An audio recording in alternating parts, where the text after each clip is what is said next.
అన్నీ కూడా మన పల్లిపుండ కార్యక్రమంలో గ్రామ పంచాయతీలు మీరు చూడండి, ఫస్ట్ టైం గ్రామ పంచాయతీలకు ఇప్పుడు దాకా 100, 300 లెస్ దెన్ చాలా తక్కువ డబ్బులు ఇచ్చేవాడు.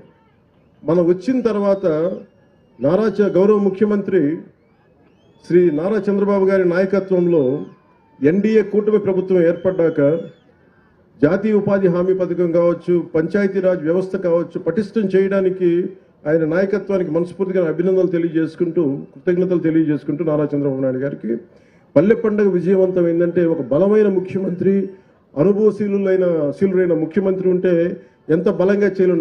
నాలాంటి వాడు నేర్చుకుంటాడు. ఎప్పుడు ఒక సీనియర్స్ దగ్గర మనకంటే అనుభవజ్ఞుల దగ్గర తీసుకుంటాం. మనకంటే అనుభవజ్ఞుల దగ్గర నేర్చుకోవడానికి నేను ఎప్పుడు సంసిద్ధంగా ఉంటాను. సో అలాంటి కర్నూలు జిల్లా పల్లె పండుగలో భాగంగా చేపడుతున్న ఈ కార్యక్రమాల్లో మొదటి స్థానంలో మన కర్నూలు జిల్లా ఉంది. ఇక్కడ అందరికీ కూడా నా ప్రత్యేక అభినందనలు తెలియజేస్తా ఉన్నాను.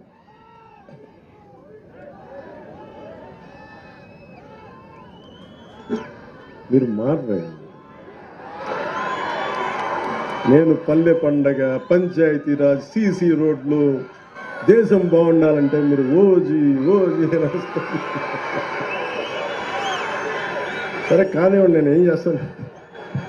మీ శక్తి ముందు శబరి గారికి కూడా చెప్తున్నా, బైరెడ్డి శబరి గారికి కూడా, నాకు కూడా వీళ్ళ శక్తి ముందు నా శక్తి కూడా సరిపోదమ్మా.